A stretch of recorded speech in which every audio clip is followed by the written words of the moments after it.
Hello, তো কেমন আছেন বন্ধুরা? তো বন্ধুরা, আবার আসলাম আপনাদেরকে নতুন একটা দৃশ্য দেখানোর জন্য। এই যে দেখেন, এই যে দেখা যাচ্ছে এই যে সারা চক ভরে এই যে ধান, পাকা ধান। তো এই পাকা ধান যদি এখনকার বন্যায় তল যায়, তো কৃষকের অনেক ক্ষতি হবে।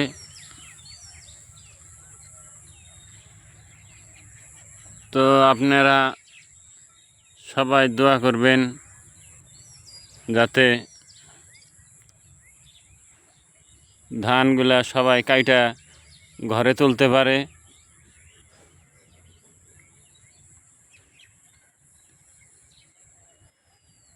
এই দেখেন, এই যে কতগুলো ধান এখন তোমার কাঁচা আছে, আর কতগুলা এখন পাকছে। কিন্তু এই ধান যদি এখন বন্যায় তল যায়, তাইলে কৃষকের কি অবস্থা হবে আর দেশের কি দুরবস্থা হবে, আপনারা একবার চিন্তা করে দেখেন। তো আপনারা সবাই একটু দোয়া করবেন যাতে কৃষকে ধানগুলা কাইটা ঘরে নিতে পারে। এই দেখেন, সারাটা চক ভর্তি, এখন পর্যন্ত কেউ ধান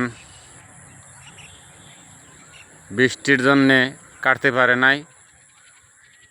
তো 2-4 দিন যদি ভালো হয়ে যায়, তো ধানগুলা হয়তো কিছু কাটতে পারবে।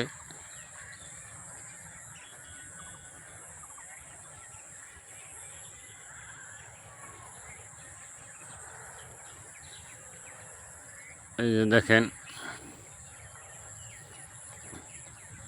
এগুলো অল্প সময়ের দরকার। মোটামুটি একটা সপ্তাহ যদি ভালো যায়, তাহলে ধানগুলা সবাই কাইটে ঘরে নিতে পারবে, বা বউ ছেলে পেলে নিয়ে সবাই 2 মুঠ খাইতে পারবে।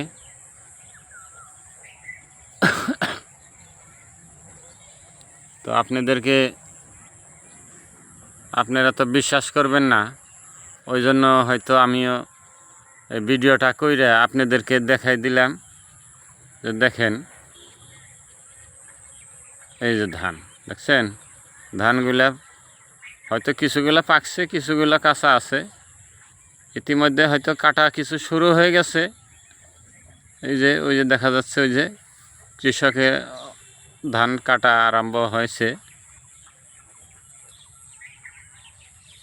তো আপনারা সবাই দোয়া করবেন যাতে ধানগুলা কাইটা সবাই ঘরে নিতে পারে।